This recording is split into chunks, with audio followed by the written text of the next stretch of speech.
どうも皆さん、カイトです。心に刺さるアドベンチャー、グッバイワールドをご存知でしょうか？こちらは2022年11月17日に Nintendo Switch、Steam でリリースされたゲームになります。早速ラストまでクリアしたんですけど、完全に雰囲気を楽しむナラティブアドベンチャーでしたね。ナレーションベースで物語が進むアドベンチャーであり、事細かくに表現された 2D ドットが非常に美しい。世界観が日本ベースなのもあって結構面白かったです。今回はグッバイワールドという作品をできるだけコンパクトに紹介します。では早速やっていきましょう。まずグッバイワールドってなんやねんって方に簡単に説明すると、主人公であるプログラマーのカニーとグラフィッカーのクマデがインディーゲームを作るための苦労や現実をプレイヤーが追体験できます。ナラティブでゲームが進んでいき、基本的には A ボタンだけ押して進行具合を楽しむというスタイルです。エッセンスとしてシャープが進むごとにカニちゃんが作った GB 調のレトロなパズルアクションをプレイできます。それらのストーリーを紐解くことでクリアを目指します。ざっくりと説明するとこんな感じ。そしてこのゲームのおすすめのポイントになるんですけど、雰囲気を楽しむ、そして感じ取る。冒頭で言うんですけど、2時間かからないぐらいでクリアできます。ですがその2時間かからない中に凝縮された面白さが詰め込まれているイメージを持つのが良いかなと。専門学校時代のカニちゃんとクマテの運命的な出会いからの成功体験、そして社会に出た時の現実を突きつけられてからのネガティブ展開など、ゲーム制作じゃなくても心に打つものがすごくありました。特に売れるゲームを作らないといけない、でもそれが本当に作りたいゲームなのかなどの葛藤の中、過去のフラッシュバックが色々と交差していくのが引き込まれますね。 2D ドット表現も細かいので、一つ一つの動作や完璧な SE、 さらには BGM もめちゃくちゃ好き。ストーリー冒頭に入る GB 風ゲームブロックスは個人的には面白くて、中盤以降になってくると頭使わないとクリアできなくなるほど難しい。仮にゲームオーバーになってもストーリーは進行していくのでご安心を。全体的な雰囲気ゲームとしては最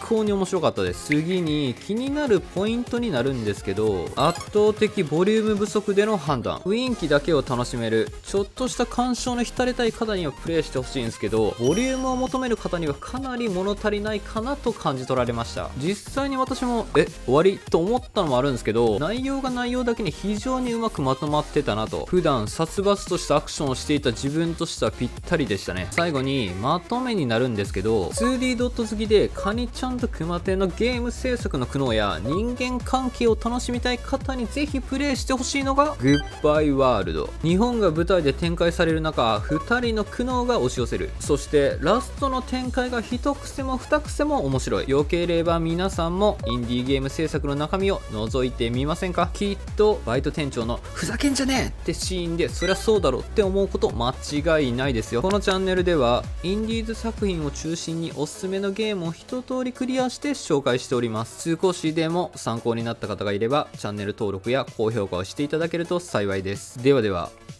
またの機会に。カイトでした。